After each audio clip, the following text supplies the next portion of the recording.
ಅಖಂಡ ಮಂಡಲಾಕಾರಂ ವ್ಯಾಪ್ತಂ ಏನ ಚರಾಚರಂ ತತ್ಪದಂ ಧರಿಸಿತಂ ಹೇನ ತಸ್ಮೈ ಶ್ರೀ ಗುರುವೇ ನಮಃ ಎನ್ನುವ ಶ್ಲೋಕವನ್ನು ನೆನೆಯುತ್ತಾ ಎಲ್ಲ ಗುರುವೃಂದವನ್ನು ಮನದಲ್ಲಿ ಸ್ಮರಿಸುತ್ತಾ ಶಾಲಾ ಶಿಕ್ಷಣ ಇಲಾಖೆ ರಾಯಚೂರು ವಿಶ್ವವಿದ್ಯಾಲಯ ರಾಯಚೂರು ಶ್ರೀ ಅಮರೇಗೌಡ ಪಾಟೀಲ್ ಬಯ್ಯಾಪುರ್ ಕಲಾ ಮತ್ತು ವಾಣಿಜ್ಯ ಪದವಿ ಮಹಾವಿದ್ಯಾಲಯ ಸಿರ್ವಾರ್ ಇವರುಗಳ ಸಂಯುಕ್ತಾಶ್ರಯದಲ್ಲಿ 2023-24ನೇ ಸಾಲಿನ ರಾಷ್ಟ್ರೀಯ ಸೇವಾ ಯೋಜನೆಯ ವಾರ್ಷಿಕ ವಿಶೇಷ ಶಿಬಿರದಲ್ಲಿ ಇವತ್ತು ನಾವೆಲ್ಲ ಸೇರಿದ್ದೀವಿ ಎನ್ನುವಂಥದ್ದು. ನನಗೆ ಪ್ರವೀಣ್ ಸರ್ ಅವರು 4 ದಿನಗಳ ಹಿಂದೆ ಫೋನ್ ಮಾಡಿ, ಸರ್ ಈ ಥರ ನೆಲೆಗಲ್ಲಲ್ಲಿ ಹಮ್ಮಿಕೊಂಡಿದ್ದೇವೆ, ನೀವು ಖಂಡಿತ ಬರಬೇಕು ಎನ್ನುವಂಥದ್ದನ್ನು ಕೇಳಿದಾಗ ಆಯಿತು ಎನ್ನುವಂಥದ್ದನ್ನು ಒಪ್ಪಿಕೊಂಡು ಅದೇ ರೀತಿಯಾಗಿ ಶ್ರೀ ಅಮರೇಗೌಡ ಪಾಟೀಲ್ ಬಯ್ಯಾಪುರ್ ಕಲಾ ಮತ್ತು ವಾಣಿಜ್ಯ ಮಹಾವಿದ್ಯಾಲಯ ನನಗೆ ವೃತ್ತಿಯನ್ನು ಆರಂಭಿಸಿದ ಮೊದಲ ಕಾಲೇಜ್ ಆಗಿದೆ ಎನ್ನುವಂಥದ್ದನ್ನು ಕಾಣ್ತು. ಭಾಳಷ್ಟು ಒಡನಾಟಗಳನ್ನು ಹೊಂದಿರತಕ್ಕಂತಹ ಸಹೋದರ ಪ್ರವೀಣ್ ಸರ್ ಅವರು ಕೂಡ ನಿಮ್ಮ ಜೊತೆಗಿರೋದು ಭಾಳ ಸಂತೋಷಕರ ವಿಷಯ. ಯಾಕಂತೇಳಿದ್ರೆ ಅವರೊಬ್ಬ ಪ್ರಬುದ್ಧ ಉಪನ್ಯಾಸಕ ಎನ್ನುವಂಥದ್ದನ್ನು ಕಾಣುತ್ತೆ. ಅವ್ರ ಜೊತೆಗೆ ನಾನು ಕೂಡ ಕೆಲಸ ಮಾಡಿದ್ದೀನಿ ಎನ್ನುವಂಥದ್ದು. ಈ ಕಾರ್ಯಕ್ರಮದ ಇನ್ನೊಬ್ಬರು ಆಗಿರ್ತಕ್ಕಂಥ ಓಗರ್ ಸರ್ ಅವರು ಕೂಡ ಆತ್ಮೀಯ ಸಹೃದಯ ಇರ್ತಕ್ಕಂಥ ಸಹೋದರರು ಕೂಡ, ಹಾಗೆ ನಮ್ಮ ಸರ್ಕಾರಿ ಶಾಲೆಯ ಒಡನಾಡಿ ಆಗಿರ್ತಕ್ಕಂಥ ಸಹೋದರ ಬೀದರ್ಲಿಂದ ಬಂದಿದ್ದರೂ ಕೂಡ ಸಹೃದಯ ಆಗಿರ್ತಕ್ಕಂಥ ಶಿಕ್ಷಕರು ಅವರು ಕೂಡ ಶ್ರೀ ರವಿಕುಮಾರ್ ಸರ್ ಅಂತೇಳಿ ಅವರು ಕೂಡ ನಮ್ಮೊಂದಿಗಿದ್ದಾರೆ. ಅವರು ಕೂಡ ಮತ್ತೊಮ್ಮೆ ಸ್ವಾಗತವನ್ನು ಕೋರ್ತಾ, ನನಗೆ ಮೊದಲಿಗೆ ಸ್ಟಾರ್ಟ್ ಮಾಡಿದ್ರೆ ಭಾಳ ಚೆನ್ನಾಗಿರ್ತಿತ್ತು ಅಂತ ಅನಿಸ್ತು. ಯಾಕಂತ ಹೇಳಿದ್ರೆ ಬಹಳಷ್ಟು ವಿದ್ಯಾರ್ಥಿಗಳು ಇಲ್ಲಿ ಹೋಗಿರ್ತಕ್ಕಂಥದ್ದನ್ನು ಕಾಣ್ತಾ ಇದ್ದೀವಿ ಅನ್ನುವಂಥದ್ದು.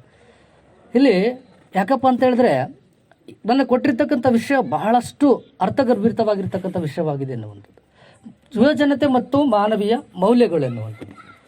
ಇವತ್ತು ನಮ್ಮ ದೇಶದ ಬಹುಸಂಖ್ಯಾತ ಜನರು ಯುವಕರಾಗಿದ್ದೇವೆ ಅನ್ನುವಂಥನ್ನು ಕಾಣ್ತಾ ಇದ್ದೀವಿ. 2023 ವಿಶ್ವಸಂಸ್ಥೆಯ ಜಾಗತಿಕ ಒಂದು ಜನಸಂಖ್ಯೆಯ ಆಧಾರದ ಮೇಲೆ 2023ರಲ್ಲಿ ನಮ್ದು ಇನ್ನೂ ಆಗಿಲ್ಲ. ಜಾಗತಿಕ ವಿಶ್ವಸಂಸ್ಥೆ ಮಾಡಿರ್ತಕ್ಕಂಥ ಜನಗಣತಿಯ ಪ್ರಕಾರ ಭಾರತವು ವಿಶ್ವದಲ್ಲಿ ಅತ್ಯಂತ ದೊಡ್ಡ ಯುವ ರಾಷ್ಟ್ರಗಳಲ್ಲಿ ಭಾರತ ಕೂಡ ಒಂದಾಗಿದೆ ಎನ್ನುವಂಥದ್ದನ್ನು ಕಾಣ್ತಾ ಇದ್ದೀವಿ ಎನ್ನುವಂಥ. 68% ಪ್ರಮಾಣದಲ್ಲಿ ಯುವಜನತೆ ಇದೆ ಎನ್ನುವಂಥದ್ದನ್ನು ಕಾಣ್ತಾ ಇದ್ದೀವಿ. ಇಷ್ಟು ಪ್ರಮಾಣದಲ್ಲಿರ್ತಕ್ಕಂಥ ಯುವಜನತೆ ಸದ್ಬಳಕೆ ಆಗಿದ್ರೆ ಭಾರತ ಇವತ್ತು ಎಲ್ಲ ರಂಗಗಳಲ್ಲಿ ನಂಬರ್ 1 ಸ್ಥಾನದಲ್ಲಿ ಇರ್ತಾ ಇತ್ತು ಎನ್ನುವುದನ್ನು ಕಾಣ್ತಾ ಇದ್ದೀವಿ ಎನ್ನುವಂಥದ್ದು. ಇಲ್ಲಿ ಅರ್ಥಶಾಸ್ತ್ರದ ಉಪನ್ಯಾಸಕನಾಗಿರ್ತಕ್ಕಂಥ ನಾನು 2016ರಲ್ಲಿ ಅಪಾಯಿಂಟ್ ಆದಮೇಲೆ ಕನ್ನಡ ಶಿಕ್ಷಕನಾಗಿ ಬೋಧನೆಯನ್ನು ಮಾಡ್ತಾ ಇದ್ದೀನಿ. ಅರ್ಥಶಾಸ್ತ್ರದ ಪರಿಭಾಷೆಯಲ್ಲಿ ಹೇಳಬೇಕಾದ್ರೆ ಯುವಜನತೆ ಅಂತ ಯಾರನ್ನ ಕರೀತಾರೆ ಅಂತ ಹೇಳಿದ್ರೆ, ದೇಶದ ಉತ್ಪಾದಕ ಚಟುವಟಿಕೆಯಲ್ಲಿ ಯಾರು ತೊಡಗ್ತಾರೆ ಅವರು ದೇಶದ ಯುವಜನತೆ ಅಂತ ಕರೆಸ್ಕೊಳ್ತದೆ ಅನ್ನುವಂಥ. ಯಾರು ಉತ್ಪಾದಕ ಚಟುವಟಿಕೆಯಲ್ಲಿ ತೊಡಗ್ತದೆ, ಯಾವ ಏಜಿಂದ ಯಾವ ಏಜ್ ಅನ್ನುವಂಥದ್ದು. 15ರಿಂದ 64 ವರ್ಷದ ಒಳಗಿನ ಜನರನ್ನ ಉತ್ಪಾದಕ ವಲಯದ ಜನ ಅಂತೇಳಿ ಕರೀತಾರೆ ಎನ್ನುವಂಥದ್ದು. 0ರಿಂದ 14 ಉತ್ಪಾದಕ ವಲಯದಲ್ಲಿರ್ತಕ್ಕಂಥವ್ರಲ್ಲ, ಮತ್ತು 65ರಿಂದ ಮೇಲಿರ್ತಕ್ಕಂಥದ್ದು ಉತ್ಪಾದಕ ವಲಯದಲ್ಲಿ ಅಲ್ಲ ಎನ್ನುವಂಥದ್ದನ್ನು ಅರ್ಥಶಾಸ್ತ್ರ ಪರಿಭಾಷೆಯಲ್ಲಿ ಹೇಳ್ತಾರೆ ಎನ್ನುವಂಥದ್ದು. ಇದು 98 ಕೋಟಿಯಷ್ಟು ಇವತ್ತು ಭಾರತದಲ್ಲಿ ಇದ್ದಾರೆ ಅಂತೇಳಿ ಉತ್ಪಾದಕ ಜನಸಂಖ್ಯೆ ಎನ್ನುವಂಥದ್ದು, ಯುವ ಜನಸಂಖ್ಯೆ ಎನ್ನುವಂಥದ್ದನ್ನು ಒಂದು ಅಂಕಿ ಸಂಖ್ಯೆಗಳನ್ನು ಹೇಳುವಂಥದ್ದನ್ನು ಕಾಣ್ತಾ ಇದ್ದೀವಿ ಎನ್ನುವಂಥದ್ದು. ನೀವು ನೋಡಿದಾಗ ಇಷ್ಟು ಪ್ರಮಾಣದಲ್ಲಿರ್ತಕ್ಕಂಥ ಯುವಜನತೆ ದೇಶದ ಅಭಿವೃದ್ಧಿಯಲ್ಲಿ ಪ್ರಮುಖ ಪಾತ್ರವನ್ನು ವಹಿಸುವ ತಕ್ಕಂಥ ಯುವಜನತೆ ಇತ್ತು ಅಂತೇಳಿದ್ರೆ ಭಾರತ ಈಗಾಗಲೇ ಹೇಳಿದ ಹಾಗೆ ನಾವು ಎಲ್ಲ ರಂಗಗಳಲ್ಲಿ ನಂಬರ್ 1 ಸ್ಥಾನದಲ್ಲಿ ಇರ್ತಾ ಇದ್ವಿ. ಹಾಗಾದರೆ ನನ್ನ ದೇಶದ ಇವತ್ತಿನ ಯುವಪಡೆ ಹೇಗಿತ್ತೆ ಮತ್ತು ಹಿಂದೆ ಹೇಗಿತ್ತು ಎನ್ನುವುದನ್ನು ನೋಡಬೇಕಾಗಿದೆ ಎನ್ನುವಂಥದ್ದನ್ನು. ಯಾಕಂತ ಅವಲೋಕನ ಮಾಡಿದಾಗ ಇವತ್ತಿನ ಯುವ ಸಮುದಾಯದ ವಿದ್ಯಾರ್ಥಿಗಳಲ್ಲಿ ಕಲಿಕೆಗಿಂತಲೂ ಅನ್ಯ ವಿಚಾರಗಳವರ ತಲೆಯಲ್ಲಿರ್ತಕ್ಕಂಥದ್ದನ್ನು ಕಾಣ್ತಾ ಇದ್ದೀವಿ. ಈ ದೇಶದ ಸ್ವಾತಂತ್ರ್ಯಕ್ಕಾಗಿ ಹದಿಹರೆಯದಲ್ಲಿಯೇ ಪ್ರಾಣ ಬಿಟ್ಟಿರ್ತಕ್ಕಂಥ ಭಗತ್ ಸಿಂಗ್, ರಾಜ್ಗುರು, ಸುಖದೇವ್ ಇವರು ಯಾರು ಕೂಡ ನಮಗೆ ಆದರ್ಶರಾಗದಿರುವುದನ್ನು ಕಾಣ್ತಾ ಇದೀವಿ ಎನ್ನುವಂಥದ್ದು. ಯಾಕಂತ ಹೇಳಿದ್ರೆ ಕೇವಲ 20 ವರ್ಷಕ್ಕೆ ಇವರೆಲ್ಲರೂ ಕೂಡ ಗಲ್ಲಿಗೇರಿಸಲ್ಪಡ್ತಾರೆ ಎನ್ನುವಂಥನ್ನು ಕಾಣ್ತೀವಿ. 1931 ಮಾರ್ಚ್ 23ರಂದು ಇವರನ್ನ ನೇಣಿಗಂಬಕ ಏರಿಸ್ತಾರೆ. ನಗನಗುತ್ತ ಇವರು ಇನ್ಕಿಲಾಬ್ ಜಿಂದಾಬಾದ್ ಎನ್ನುವಂಥ ಘೋಷಣೆಯನ್ನ ಕೂಗಿ ಈ ದೇಶದಲ್ಲಿ ಸ್ವಾತಂತ್ರ್ಯದ ಪ್ರೇರಣೆಯನ್ನ ಕಿಚ್ಚನ್ನ ಹಚ್ಚಿರ್ತಕ್ಕಂಥ ಈ ಯುವಕರು ಎನ್ನುವಂಥನ್ನು ಕಾಣ್ತಾ ಇದೀವಿ. ಇವರ ಶವಗಳನ್ನು ಸಹ ಸಿಗದ ರೀತಿಯಲ್ಲಿ ಸಟ್ಲೇಜ್ ನದಿಯಲ್ಲಿ ಮಧ್ಯರಾತ್ರಿಯಲ್ಲಿ ಎಸೆದು ಬಿಡ್ತಾರೆ. ಅರೆ ಬೇರೆ ಸುಟ್ಟಿರ್ತಕ್ಕಂಥ ದೇಹಗಳನ್ನ ಗಲ್ಲಿಗೇರಿಸಿದ ನಂತರ ಅವರ ದೇಹಗಳನ್ನ ಸಟ್ಲೇಜ್ ನದಿಗೆ ತುಂಬಿ ಇರತಕ್ಕಂಥ ಸಟ್ಲೇಜ್ ನದಿಗಳಿಗೆ ಎಸಿತಾರೆ. ಅವರ ತಂದೆ ತಾಯಿಗಳು ಕೂಡ ಅವರ ಶವಗಳು ಕೂಡ ಸಿಗೋದಿಲ್ಲ ಎನ್ನುವಂಥದ್ದು ಕಾಣ್ತದೆ. ಇಂಥ ಒಂದು ಮಹತ್ ತ್ಯಾಗ ಬಲಿದಾನ ಮಾಡಿರ್ತಕ್ಕಂಥ ಯುವ ಸಮುದಾಯ ನಮಗೆ ಯಾಕೆ ಪ್ರೇರಣೆ ಆಗ್ತಾ ಇಲ್ಲ? ಯಾಕೆ ಇವತ್ತು ನಾವು ಅನ್ಯ ವಿಚಾರಗಳಲ್ಲೇ ತೊಡಗಿದ್ದೀವಿ ಅನ್ನುವಂಥದ್ದನ್ನು ನಾವು ಅರ್ಥ ಮಾಡ್ಕೊಳ್ಬೇಕಾಗಿದೆ ಎನ್ನುವಂಥದ್ದು. ಇನ್ನೊಬ್ಬ ಮಹಾನ್ ವ್ಯಕ್ತಿಗಳು ಆಗಿರ್ತಕ್ಕಂಥ ಡಾಕ್ಟರ್ ಬಾಬಾ ಸಾಹೇಬ್ ಅಂಬೇಡ್ಕರ್ ಅವರು ಈ ಸಮಾಜದ ಕಟ್ಟಕಡೆಯ ವ್ಯಕ್ತಿಗಾಗಿ ಗೌರವಿತ ಬದುಕನ್ನು ಕಟ್ಟಿಕೊಳ್ಳೋದಕ್ಕಾಗಿ ತಮ್ಮ ಜೀವನವಿಡೀ ಶ್ರಮವನ್ನ ಪಡ್ತಾರೆ. ಅವ್ರು ಯಾಕೆ ಪ್ರೇರೇಪಣೆ ಆಗ್ತಾ ಇಲ್ಲ? ಅವರ ಬದುಕನ್ನ ನೋಡಿದಾಗ ನಮಗೆ ಹೆಜ್ಜೆ ಹೆಜ್ಜೆಗೂ ಅವಮಾನಗಳನ್ನ ಹಿಂಸೆಗಳನ್ನು ಭರಿಸತಕ್ಕಂಥ ವ್ಯಕ್ತಿ ಈ ಸಮಾಜದ ಕಟ್ಟಕಡೆ ವ್ಯಕ್ತಿಯ ಬದುಕಿಗಾಗಿ ಶ್ರಮಿಸ್ತಾರಲ್ಲ, ಎಂತ ಒಂದು ಶ್ರೇಷ್ಠ ಜೀವನ ಎನ್ನುವಂಥದ್ದು. ಅವರು ಬಾಲ್ಯದಲ್ಲಿ ಕಲಿಬೇಕಾಗಿರ್ತ ಸಂದರ್ಭದಲ್ಲಿ ಶಾಲೆಯಿಂದ ಹೊರಗಡೆ ಆಗ್ತಾರೆ. ಶಾಲೆಯಿಂದ ಹೊರಗಡೆ ನಿಂತಿರ್ತಕ್ಕಂಥ ವಿದ್ಯಾರ್ಥಿ, ಸರ್ ನನಗೆ ಕೇಳಿಸ್ತಾ ಇಲ್ಲ, ಪಾಠಶಾಲೆ ಹೊರಗಡೆ ಇರ್ತಕ್ಕಂಥ ವಿದ್ಯಾರ್ಥಿ ಆಗಿದ್ದ ಅಂಬೇಡ್ಕರ್ ಅವ್ರಿಗೆ ನನಗೆ ಕೇಳಿಸ್ತಾ ಇಲ್ಲ ಸರ್, ಸ್ವಲ್ಪ ಜೋರಾಗಿ ಹೇಳ್ರಿ ಅಂತ ಹೇಳ್ತಾರೆ. ಆದ್ರೆ ಅಲ್ಲಿರ್ತಕ್ಕಂಥ ಶಿಕ್ಷಕರು, ನೀನೇನು ಕಲ್ತು ದೊಡ್ಡ ಬ್ಯಾರಿಸ್ಟರ್ ಆಗ್ಬೇಕಾಗಿದೆ, ಸುಮ್ಮನೆ ಇರೋ ಅಂತೇಳಿ ಬೈತಾರೆ. ಆದರೆ ಅದನ್ನೇ ಛಲವಾಗಿ ತೆಗೆದುಕೊಂಡಿರ್ತಕ್ಕಂಥ ವ್ಯಕ್ತಿ ಅಂಬೇಡ್ಕರ್ ಅವರು ಇವತ್ತು ಜ್ಞಾನದ ವೃಕ್ಷವಾಗಿ ಬೆಳೀತಾರೆ ಮತ್ತು ಲಂಡನ್ಗೆ ಹೋಗಿ ಅಧ್ಯಯನ ಮಾಡಿ ಸತತ ಪರಿಶ್ರಮದಿಂದ ಬ್ಯಾರಿಸ್ಟರ್ ಪದವಿಯನ್ನು ಪಡೆದು ಬರ್ತಾರೆ. ಆ ಗುರುಗಳನ್ನು ಹುಡ್ಕೊಂಡು ಬರ್ತಾರೆ. ಆ ಗುರುಗಳು ಸತ್ತೋಗಿರ್ತಾರೆ. ಅವರ ಗೋರಿಯನ್ನು ಹುಡ್ಕೊಂಡೋಗಿ ಆ ಗೋರಿಯ ಮುಂದೆ ನಿಂತ್ಕೊಂಡು ತಮ್ಮ ಶಪಥವನ್ನ ಹೇಳ್ತಾರೆ. ಏನಂತ ಅವತ್ತು ಹೇಳಿದ್ರಲ್ಲ ಗುರುಗಳೇ, ನೀವೇನು ಮಾಡ್ತೀಯಾ, ನೀನು ದೊಡ್ಡ ಬ್ಯಾರಿಸ್ಟರ್ ಆಗ್ತೀಯ ಅಂತ ಕೇಳಿದ್ರಲ್ಲ, ಇವತ್ತು ನಾನು ಆಗಿದ್ದೇನೆ ಅಂತೇಳಿ ಆ ಗೋರಿಯ ಮೇಲೆ ಪ್ರಮಾಣವನ್ನ ಮಾಡ್ತಾರೆ ಅನ್ನುವಂಥದ್ದು. ಅಂದ್ರೆ ಎಂತ ಒಂದು ಛಲ, ದೃಢ ಸಂಕಲ್ಪ ಇತ್ತು. ಅದು ಯಾಕೆ ನಮ್ಮ ಯುವ ಜನತೆಯಲ್ಲಿ ಇವತ್ತು ಕಣ್ಮರೆ ಆಗ್ತದೆ ಅನ್ನುವಂಥದ್ದನ್ನ ಇವತ್ತು ನಮಗೆ ನಾವೇ ಪ್ರಶ್ನೆಯನ್ನ ಮಾಡ್ಕೊಳ್ಬೇಕು ಅನ್ನುವಂಥದ್ದನ್ನ ಆತ್ಮೀಯ ವಿದ್ಯಾರ್ಥಿಗಳೇ, ಇವತ್ತು NNS ಶಿಬಿರ ಅಂತ ಹೇಳಿದ್ರೆ ನಿಮ್ಮನ್ನ ಇಲ್ಲಿಂದ ಪರಿಪೂರ್ಣ ವ್ಯಕ್ತಿಗಳನ್ನಾಗಿ ಹೊರಗಡೆ ಕಳಿಸುವಂತ ಒಂದು ಟ್ರೈನಪ್ ತರಬೇತಿ ಇರ್ತಕ್ಕಂಥ ಶಿಬಿರ. ಒಬ್ಬ ಸಾಧಕರ ಸಾಲಿಗೆ ನಾವು ಸೇರುವಂತ ಹುಮ್ಮಸ್ಸನ್ನ ಹೊಂದ್ಕೊಂಡು ನಾವು ಇಲ್ಲಿಂದ ಹೋಗ್ಬೇಕಾಗಿದೆ ಅನ್ನುವಂಥದ್ದು. ಇವತ್ತು ಆದರ್ಶ ಸಮಾಜ, ಆದರ್ಶ ರಹಿತ ಸಮಾಜದಲ್ಲಿ ಬರೀ ಹಣ, ಅಂತಸ್ತು, ಅಧಿಕಾರವೆಂಬ ಎನ್ನಿಲ್ಲದೆ ಮಾನ್ಯತೆಯನ್ನು ಪಡೆದ್ಬಿಟ್ಟಿವೆ.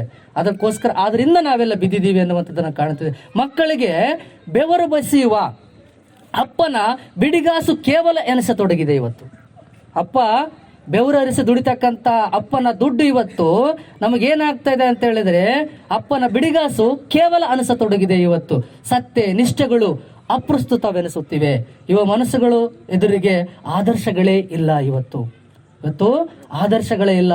ನಮ್ಮ ತಂದೆ ತಾಯಿಗಳ ಒಂದು ಗಳಿಕೆಯ ಹಣವನ್ನ ಯಾವ್ದಾವ್ದಕ್ಕ ಖರ್ಚನ್ನ ಮಾಡ್ತಾ ಇದೀವಿ, ದುಂದು ವೆಚ್ಚಗಳಿಗೆ ವಿನಿಯೋಗ ಮಾಡ್ತಾ ಇದೀವಿ. ಆತ್ಮೀಯ ವಿದ್ಯಾರ್ಥಿಗಳೇ, ನಾವು ಮೌಲ್ಯರಹಿತ ಹಾಗೆ ಬದುಕಿದ್ರೆ ಸಮಾಜದಲ್ಲಿ ನಮಗೆ ಬೆಲೆ ಇಲ್ಲ ಎನ್ನುವುದನ್ನು ಕಾಣ್ತಾ ಇದೀವಿ. ಎಲ್ಲ ಕಾಲಕ್ಕೂ ದೇಶದ ಆಸ್ತಿಯು ಶಕ್ತಿಯೂ ಆಗಿರುವ ನೀವುಗಳು ಬೆಳಕಿನ ಬೀಜಗಳಾಗಿ ಮೊಳೆಯಬೇಕು. ಆದರೆ ಇವತ್ತು ಏನಾಗ್ತದಿವೆ ಅನ್ನುವಂಥದ್ದನ್ನ ನಿಮ್ಮನ್ನು ನೀವೇ ಅವಲೋಕನ ಮಾಡಿಕೊಳ್ಳಿ ಎನ್ನುವಂಥದ್ದು. ನಾಳಿನ ಭರವಸೆಯ ಬೆಳಕಾಗಿ ಬೆಳೆಯಬೇಕಾದ ನೀವುಗಳು ಇದು ಆದಿ ತಪ್ಪಿ ನಡೀತಕ್ಕಂಥದ್ದನ್ನು ಕಾಣ್ತಾ ಇದೀವಿ ಎನ್ನುವಂಥದ್ದು. ಇವತ್ತು ಮೊಬೈಲ್ ಎನ್ನುವಂಥ ಅಂಗುತಕ ನಮ್ಮ ಕೈಯಲ್ಲಿ ಬಂದು ಕೂತು ಬಿಟ್ಟಿದ್ದಾನೆ ಎನ್ನುವಂಥದ್ದನ್ನು ಕಾಣ್ತಾ ಇದೀವಿ. ಮೊದಲ ಶತ್ರು ನಮಗೆ ಈಗಿನ ಕಾಲದಲ್ಲಿ ಮೊದಲ ಶತ್ರು ಯಾರಂದ್ರೆ ನಮ್ಮ ಕೈಯಲ್ಲಿರ್ತಕ್ಕಂಥ ಮೊಬೈಲ್ ಎನ್ನುವಂಥದ್ದು ಕಾಣ್ತದೆ. ಶ್ರಮ ಉಳಿಸುವ ಲೆಂದ ಬಂದ ಈ ಸಾಧನಗಳೆಲ್ಲವೂ ಕಂಪ್ಯೂಟರ್ ಮತ್ತು ಮೊಬೈಲ್ಗಳು ನಮಗೆ ಇವತ್ತು ಮಾರಕವಾಗಿ ನಿಂತಿರ್ತಕ್ಕಂಥದ್ದನ್ನು ಕಾಣ್ತಾ ಇದೀವಿ ಅನ್ನುವಂಥದ್ದು. ಸಮಯದ ಸಾರ್ಥಕ ಬಳಕೆ ಮಾಡಿಕೊಳ್ಳದ ಇದ್ರೆ ನಾವು ಯಶಸ್ವಿ ವ್ಯಕ್ತಿಗಳಾಗಕ್ಕೆ ಸಾಧ್ಯನೇ ಇಲ್ಲ.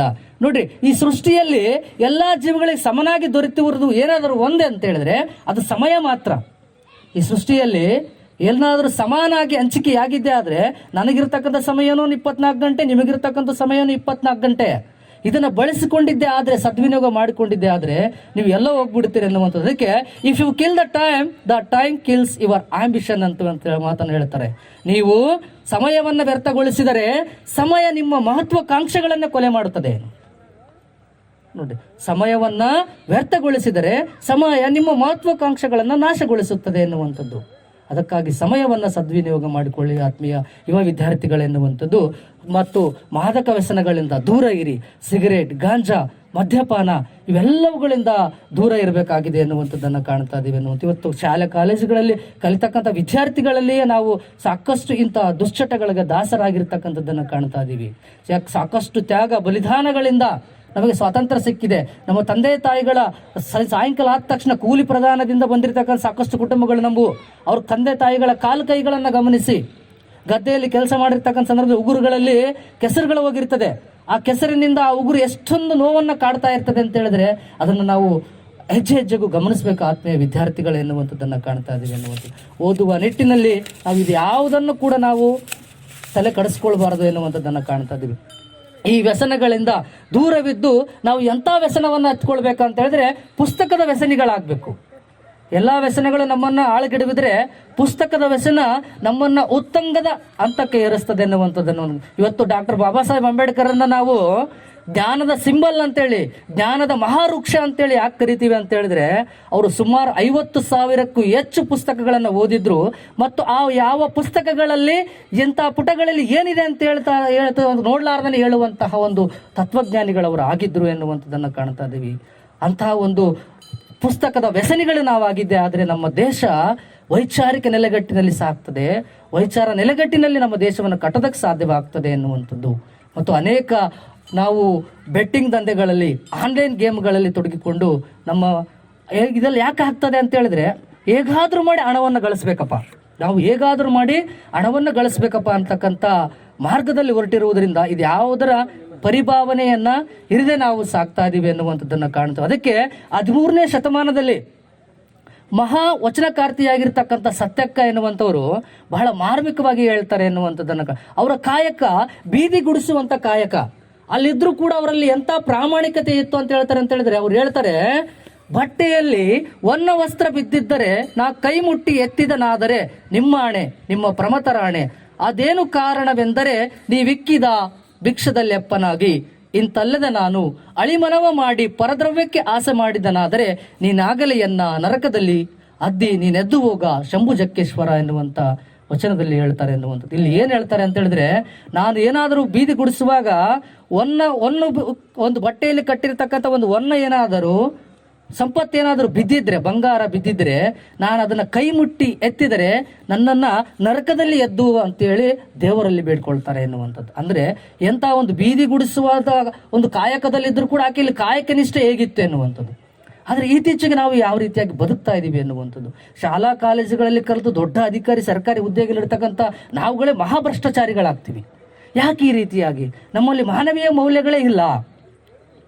ಮೊನ್ನೆ ನಡೆದಿರ್ತಕ್ಕಂಥ ಭ್ರಷ್ಟಾಚಾರದ ಲೋಕಾಯುಕ್ತರು ರೈಡ್ ಮಾಡಿದಾಗ ಅಲ್ಲಿ ಒಂದು ನೀರಾವರಿ ಇಲಾಖೆಯ ಇಂಜಿನಿಯರ್ ಮನೆಗಳಲ್ಲಿ ಸಿಕ್ಕಿರ್ತಕ್ಕಂಥದ್ದು ಒಂದೊಂದು ಕ್ಯಾಸಿನಲ್ಲಿ ಆಡ್ತಕ್ಕಂಥ ಒಂದು ಕಾಯಿನ್, 100 ಕಾಯಿನ್ಗಳು ಸಿಕ್ಕಿವೆ. ಒಂದು ಕಾಯಿನಿನ ಬೆಲೆ 10 ಲಕ್ಷಕ್ಕೂ ಹೆಚ್ಚು ಎನ್ನುವಂಥದ್ದು. 100,000 ಕಾಯಿನ್ಗಳು ಸಿಕ್ಕಿದವೆ. ಅದರ ಮೌಲ್ಯ ಅಂದರೆ ಯಾವ ರೀತಿಯಾಗಿ ಭ್ರಷ್ಟಾಚಾರದಲ್ಲಿ ತೊಡಗಿದ್ದಾರೆ ಜನಗಳು ಎನ್ನುವಂಥದ್ದು. ಇಲ್ಲಿ ಎಲ್ಲ ದೊಡ್ಡದಾಗಿ ನಾವು ಎಲ್ಲ ವಿಚಾರಗಳನ್ನು ಕಲಿತೀವಿ, ಆದರೆ ಸಮಾಜದ ಮಧ್ಯೆ ಹೋಗಿದ ಮೇಲೆ ಮತ್ತೆ ಅದೇ ರೀತಿಯಾಗಿ ನಮ್ಮ ನಡವಳಿಗಳು ಇರ್ತವೆ. ಆದರೆ ನಾವು ನುಡಿದಂತೆ ನಡೆಯುವರಂತ ಆಗಬೇಕು ಎನ್ನುವಂಥದ್ದು ಆತ್ಮೀಯ ವಿದ್ಯಾರ್ಥಿಗಳು ಎನ್ನುವಂಥದ್ದು. ಇಂದು ಅನ್ನದ ಮೂಲ ಹುಡುಕುವ ಬರದಲ್ಲಿ ಬದುಕಿನ ಮೌಲ್ಯಗಳನ್ನು ನಾವು ಎಂದೂ ಕಳೆದುಕೊಳ್ಬಾರ್ದು, ಎಂದೂ ಮರಿಬಾರ್ದು ಎನ್ನುವಂಥದ್ದು. ಯಾಕಂದರೆ ಪ್ರಾಣಿಗಳಿಗಿಂತ ಹೀನವಾದ ಬದುಕು ನಮ್ದು ಆಗಬಾರ್ದಾಗಿದೆ ಎನ್ನುವಂಥದ್ದು. ಅದಕ್ಕೆ ವಿವೇಕಾನಂದರು ಒಂದು ಮಾತನ್ನು ಹೇಳ್ತಾರೆ, ನೀನು ಗಳಿಸಿದ ಜ್ಞಾನವನ್ನ ಈ ದೇಶದ ಒಳಿತಿಗಾಗಿ ನೀನೇನಾದರೂ ಬಳಸದೇ ಇದ್ದರೆ, ನೀನು ಗಳಿಸಿದ ಜ್ಞಾನವನ್ನ ಈ ದೇಶದ ಒಳಿತಿಗಾಗಿ ನೀನೇನಾದರೂ ಬಳಸದಿದ್ದರೆ ನೀನು ಪ್ರಥಮ ದೇಶದ್ರೋಹಿ ಆಗ್ತೀಯಾ ಅಂತ ಹೇಳ್ತಾರೆ. ನೋಡ್ರಿ ಎಂಥ ಮಾತುಗಳನ್ನ ಹೇಳೋಗ್ತಾರೆ ಎನ್ನುವಂಥದ್ದು ವಿವೇಕಾನಂದರು ಎನ್ನುವಂಥದ್ದು. ಮಾತುಗಳನ್ನು ನಾವು ಕೇಳಬೇಕೆನ್ನುವಂಥದ್ದು. ನೀನು ಬಳಸಿದ ಜ್ಞಾನವನ್ನ ದೇಶದ ಒಳಿತಿಗಾಗಿ ಬಳಸದಿದ್ದರೆ ನೀನು ಪ್ರಥಮ ದೇಶದ್ರೋಹಿ. ನೋಡ್ರಿ, ನಾವು ಪಡೆದಿರ್ತಕ್ಕಂಥ ಜ್ಞಾನದಿಂದ ನಾವು ಸಂಪನ್ಮೂಲ ವ್ಯಕ್ತಿಗಳಾಗಿ ದೇಶದ ಒಳಿತಿಗಾಗಿ, ಈ ದೇಶದ ಒಳಿತಿಗಾಗಿ ಅಂತೇಳಿ ನಾವು ವಿಜ್ಞಾನಿಗಳಾಗಬೇಕು, ಏನಾಗಬೇಕಂತ ಏನಲ್ಲ. ನೀವು ಬದುಕುವಂಥ ರೀತಿ ಇದೆಯಲ್ಲ, ದೇಶದ ಉತ್ಪಾದಕ ವಲಯದಲ್ಲಿ ತೊಡಗಿದಾಗ ನಾವು ನಿಜ ಕಾಯಕದಲ್ಲಿ ಸತ್ಯನಿಷ್ಠ ಮಾರ್ಗದಲ್ಲಿ ನಡೀತಕ್ಕಂಥ ಕೆಲಸಗಳನ್ನು ಮಾಡಿದ್ದೇ ಆದರೆ ಅದು ದೇಶಕ್ಕೆ ತನ್ನಿಂದ ತಾನೇ ಕೊಡುಗೆ ಕೊಟ್ಟಂತೆ ಎನ್ನುವಂಥದ್ದನ್ನು ಕಾಣುತ್ತದೆ. ಅದಕ್ಕೆ ಇವ್ರ ಮಾತನ್ನು ನಾವು ಕಾಣಬೇಕಾಗಿದೆ ಎನ್ನುವಂಥದ್ದನ್ನು ಕಾಣುತ್ತದೆ. ಅದಕ್ಕೆ ರೀತಿಯಾಗಿ ಮತ್ತೊಬ್ಬ ಮನಃಶಾಸ್ತ್ರಜ್ಞ ಲೆಸನ್ ಆಲ್ ಎನ್ನುವಂಥವನು ಹೇಳ್ತಾನೆ, ಪ್ರತಿಯೊಂದು ಜೀವ ಯಶಸ್ವಿಗಾಗಿಯೇ ಹುಟ್ಟಿದೆ, ಅದು ಯಶಸ್ಸನ್ನು ಕಾಣದೆ ಹೋದರೆ ಅದೊಂದು ದುರ್ದೈವ ಅಂತ ಹೇಳ್ತಾರೆ. ನೋಡ್ರಿ, ಪ್ರತಿಯೊಬ್ಬರಲ್ಲಿ ಒಂದೊಂದು ಟ್ಯಾಲೆಂಟ್ ಇದೆ.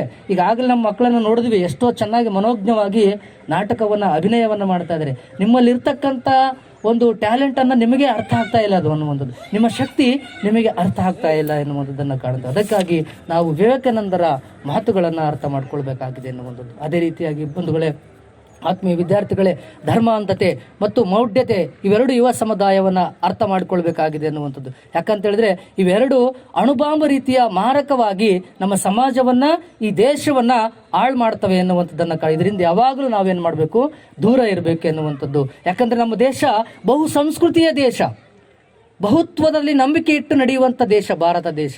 ಅದಕ್ಕಾಗಿ ಇಂಥ ಮೌಲ್ಯಗಳನ್ನು ನಾವು ಹೊಂದಬೇಕಾಗಿದೆ ಎನ್ನುವಂಥದ್ದನ್ನು ಕಾಣ್ತಾ ಇದ್ದೀವಿ. ಅದಕ್ಕೆ 12-13ನೇ ಶತಮಾನದಲ್ಲಿಯೇ ಅಲ್ಲಮ ಪ್ರಭುಗಳು ಒಂದು ಮಾತನ್ನು ಹೇಳ್ತಾರೆ. ಈ ಮೌಢ್ಯಾಚರಣೆಗಳನ್ನು, ದೇವರು ಎನ್ನುವಂಥದ್ದು ವಿಚಾರಗಳನ್ನು ಕುರಿತು ಹೇಳ್ತಾರೆ. ನಾ ದೇವನಲ್ಲದೆ ನೀ ದೇವನೇ, ಪ್ರಶ್ನೆ ಮಾಡ್ತಾರೆ.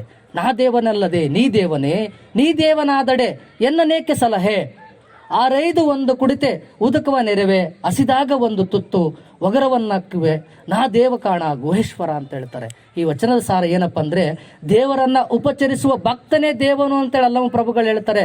ಮತ್ತು ಹಸಿದವನಿಗೆ ದಾಹ ಎಂದು ಬಂದವರಿಗೆ ಪ್ರೇಮದಿ ನೀವು ಏನಾದರೂ ಉಪಚಾರ ಮಾಡಿದ್ದೇ ಆದರೆ ನೀವು ಏನಾಗ್ತೀರಿ, ಆ ಶಿವಶರಣರಾಗ್ತೀರಿ, ನಿಜವಾದ ದೇವರ ಪಾಲಿಗೆ ದೇವರಾಗ್ತೀರಿ ಎನ್ನುವುದನ್ನು ಹೇಳ್ತಾರೆ ಎನ್ನುವಂಥದ್ದು. ಯಾಕಂತ ಹೇಳಿದ್ರೆ ಮೂರ್ತಿ ಮುಂದೆ ಇಟ್ಟಿರ್ತಕ್ಕಂಥ ಯಾವುದೇ ಒಂದು ಆ ದೇವರು ತಿನ್ನಂಗಿಲ್ಲ, ತಾನೇ ರೆಡಿ ಮಾಡ್ಕೊಳ್ಳಂಗಿಲ್ಲ. ಆ ನೈವೇದ್ಯವನ್ನು ಭಕ್ತರೇ ನೈವೇದ್ಯವನ್ನು ರೆಡಿ ಮಾಡ್ತಾರೆ ಎನ್ನುವಂಥದ್ದು. ಅಂಥ ಕೆಲಸಗಳನ್ನು ಯಾಕೆ ಮಾಡ್ತೀರಿ, ಮೌಢ್ಯ ಆಚರಣೆಗಳನ್ನು ಯಾಕೆ ಮಾಡ್ತೀರಿ ಅಂತೇಳಿ ಅಲ್ಲಮ ಪ್ರಭು 12-13ನೇ ಶತಮಾನದಲ್ಲಿ ಖಂಡಿಸಿದರು ಎನ್ನುವಂಥದ್ದನ್ನು ಕಾಣ್ತದೆ. ಈ ನಿಜ ಒಂದು ಧರ್ಮದ ಸಾರವನ್ನು ಅರಿತು ನಡಿಬೇಕಾಗಿದೆ ಎನ್ನುವಂಥದ್ದು. ಅದಕ್ಕೆ ಮನುಷ್ಯ ಧರ್ಮದ ಬಗ್ಗೆ ಮಾಡಿದರ್ತಕ್ಕಂಥ ಬುದ್ಧ ಬಸವಣ್ಣ ನಮಗೆ ಆದರ್ಶವಾಗಬೇಕು. ಆತ್ಮೀಯ ಪ್ರಿಯ ವಿದ್ಯಾರ್ಥಿಗಳೇ, ನಮಗೆ ಆದರ್ಶವಾಗಬೇಕು. ಅವರ ಒಂದು ನುಡಿಗಳು ನಮಗೆ ಮಾರ್ಗದರ್ಶನ ಮಾಡಬೇಕು. ಅದೇ ರೀತಿಯಾಗಿ ಮುಂದುವರೆದು ಆಧುನಿಕವಾಗಿ ಕುವೆಂಪುರವರು ಕೂಡ ಈ ಮೌಢ್ಯತೆ, ಧರ್ಮಾಂಧತೆ ಕುರಿತು ಜಲಗಾರ ನಾಟಕದಲ್ಲಿ ಬಹಳ ಸವಿಸ್ತಾರವಾಗಿ ಬರೆದಿದ್ದಾರೆ. ಒಂದೇ ಒಂದು 20-30 ರೂಪಾಯಿಗಿದೆ ಅದು ಜಲಗಾರ ನಾಟಕ.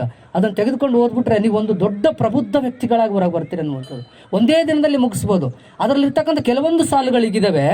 ಪೂರ್ವಿಕರ ಮೂಢತನಕ್ಕೆ ಆದಿ ಎಂಬುದೆಲ್ಲಿ, ಅಂತೆ ಎಂಬುದೆಲ್ಲಿ, ಹೇಳುವುದು ಒಂದು ಮಾಡುವುದು ಮತ್ತೊಂದು, ಹೇಳುವುದು ಒಂದು ಮಾಡುವುದು ಮತ್ತೊಂದು, ಜಗದೊಡೆಯ ಎಲ್ಲಾ ಕಡೆ ಇರುವನೆಂದು ಸಾರುವರು ಒಮ್ಮೆ, ಗುಡಿಯಲ್ಲಿ ಅರಸುವರು ಒಮ್ಮೆ. ನೋಡ್ರಿ, ಜಗದೊಡೆಯ ಎಲ್ಲಾ ಕಡೆ ಇರುವನೆನ್ನುವರು ಒಂದೊಮ್ಮೆ ಗುಡಿಯಲ್ಲಿ ಅರಸಿಕೊಂಡು ಹೋಗುವರು ಒಮ್ಮೆ, ಒಮ್ಮೆ ಮೂರ್ತಿಗಳ ಮಾಡಿ ಆರಾಧಿಸುವರು ಒಮ್ಮೆ, ಒಂದು ಸಲ ಸರ್ವರಳು ದೇವರಿರುವನೆನ್ನುವರು ಒಮ್ಮೆ, ಸರ್ವರಳು ದೇವರಿರುವನೆನ್ನುವರು, ಒಲೆಯಾನಿ ದೂರ ಇರುವೆನ್ನುವರು. ಇವರೊಮ್ಮೆ ಹೀಗೆ ಇವರು ಆಡುವ ನುಡಿಗಳಿಗೂ ನಡತೆಗಳಿಗೂ ಸಂಬಂಧವೇ ಇಲ್ಲ. ಬಡ ಜನರ ಕಣ್ಣೆತ್ತಿ ನೋಡದಿಹ ಮರುಗದಿಹ ಆಳು ಪೂಜೆ ಏತಕ್ಕೆ, ಹಸಿದ ಜನಗಳಿಗೆ ಕೊಡರಂದು ಕಾಸ, ಹಸಿದ ಜನಗಳಿಗೆ ಕೊಡರಂದು ಕಾಸ, ತಣ್ಣಗಿರುವ ಕಲ್ಲುಗಳ ಮೇಲೆ ಎಣ್ಣೆಯನ್ನು ಬೆಣ್ಣೆಯನ್ನು ಸುರಿಯುವರು, ಅದರ ಜೊತೆಗೆ ಕರ್ಪೂರದ ಆರತಿಯನ್ನು ಕೂಡ ಬೆಳಗುವರು. ಜೀವವಿರುವ ಹಸಿದ ಬಡವರ ನಿರ್ಗತಿಕರ ಸೇವೆಯೇ ಪರಮ ಪೂಜೆ, ನಿಜವಾದ ಶಿವಪೂಜೆ ಅಲ್ಲವೇ. ಈ ನಿಜಸಾರವನ್ನು ನಾವೆಲ್ಲರೂ ಅರ್ಥಕೊಳ್ಬೇಕಾಗಿದೆ ಎನ್ನುವಂಥದ್ದನ್ನು ಕಾಣ್ತಾ ಇದ್ದೀವಿ ಎನ್ನುವಂಥದ್ದು. ಅದಕ್ಕಾಗಿ ಇಂಥ ಮೌಢ್ಯತೆ ಮತ್ತು ಅಂಧಕಾರತೆಯಿಂದ ನಾವು ಹೊರಬರಬೇಕಾಗಿದೆ ಎನ್ನುವಂಥದ್ದನ್ನು ಕಾಣ್ತಾ ಇದ್ದೀವಿ ಎನ್ನುವಂಥದ್ದು. ಅದಕ್ಕೆ ಇವತ್ತಿಗೂ ಕೂಡ ಬಹಳಷ್ಟು ಮೌಢ್ಯದಲ್ಲಿ ಸಮಾಜ ಬೆಳೆದಿದ್ರು ಕೂಡ 78ನೇ ಸ್ವಾತಂತ್ರ್ಯೋತ್ಸವವನ್ನು ನಾವು ಆಗಸ್ಟ್ 15ಕ್ಕೆ ಆಚರಣೆ ಮಾಡ್ತಾ ಇದ್ದೀವಿ. ಆ ನಿಟ್ಟಿನಲ್ಲಿ ಸಾಗ್ತಾ ಇದ್ರು ಕೂಡ ನಾವು ಇನ್ನೂ ಪ್ರಬುದ್ಧತೆಯನ್ನು ಬಂದಿರದೇ ಇರತಕ್ಕಂಥದ್ದನ್ನು ಇನ್ನೂ ಮೌಢ್ಯತೆಯಲ್ಲಿ ಆಚರಣೆ ಮಾಡ್ತಾ ಇದ್ದೀವಿ. ಎಷ್ಟೋ ಇವತ್ತು ತುಮಕೂರು ಡಿಸ್ಟಿಕ್ಗಳಲ್ಲಿ ಇನ್ನೂ ಮೌಢ್ಯಾಚರಣೆಗಳು ಭಾಳಷ್ಟಿದ್ದಾವೆ ಎನ್ನುವಂಥದ್ದನ್ನು ಕಾಣ್ತೇವೆ. ಉಂಡೆ ಎಲೆಗಳ ಮೇಲೆ ಉರುಳು ಸೇವೆಯನ್ನು ಮಾಡ್ತಕ್ಕಂಥ ಮೌಢ್ಯಾಚರಣೆಗಳು, ಅದರ ಜೊತೆಗೆ ಬಾಣತಿಯನ್ನು ಮನೆಗೆ ಸೇರಿಸದೇ ಇರತಕ್ಕಂಥದ್ದನ್ನು ಒಂದು ಚಪ್ಪರದಲ್ಲಿ ಹಾಕಿ ಆ ಮೈಲಿಗೆ ಎನ್ನುವಂಥ ಕಾರಣದಿಂದ ಹಾಕುವಂಥದ್ದನ್ನು ಕಾಣ್ತಾ ಇದೀವಿ. ದುರಂತ ಏನಂದ್ರೆ ಅಲ್ಲಿ ಇಟ್ಟಿರ್ತಕ್ಕಂಥ ಮಗು ಮತ್ತು ತಾಯಿಗಳಿಂದ ಸತ್ತಿರುವುದನ್ನು ಕಾಣ್ತಾ ಇದೀವಿ. ಇಂತಹ ಆಚರಣೆಗಳು ಇಂದಿಗೂ ಕೂಡ ಜೀವಂತವಾಗಿರುವಂಥದ್ದನ್ನು ಕಾಣ್ತಾ ಇದೀವಿ ಅನ್ನುವಂಥದ್ದು.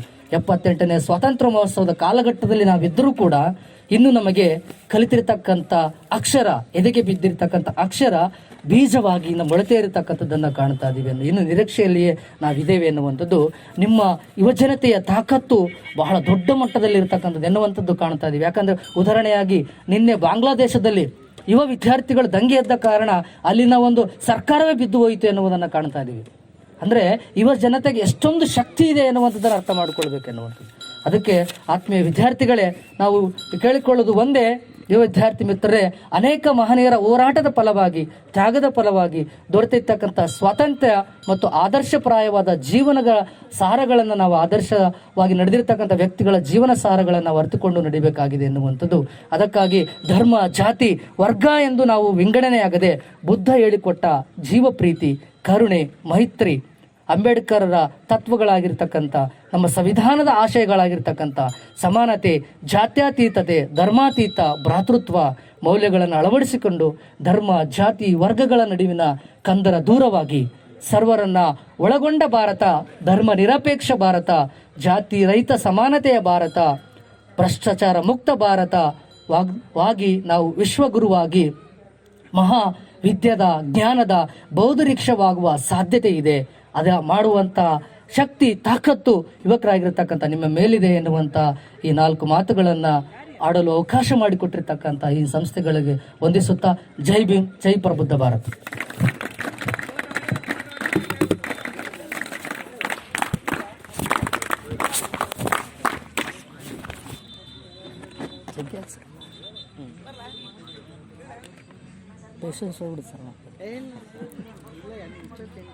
ಪ್ರಸ್ತುತ ಜಗತ್ತಿನ ಯುವ ಪೀಳಿಗೆ ರಾಷ್ಟ್ರಕ್ಕಾಗಿ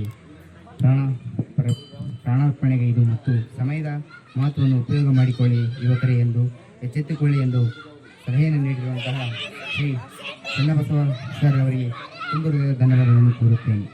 ಅದೇ ರೀತಿಯಾಗಿ ಊರಿನ ಮುಖಂಡರಾದ ನಾಗರೆಡ್ಡಿ ಮಾಲಿಪಾಟಲ್ರವರಿಗೆ ಸ್ವಾಗತವನ್ನು ಕೋರುವುದರ ಮೂಲಕ ಹೂಗುಚ್ಛವನ್ನು ನೀಡಬೇಕೆಂದು ಯಲ್ಲಪ್ಪನವರಲ್ಲಿ ಕೇಳಿಕೊಳ್ಳುತ್ತೇನೆ.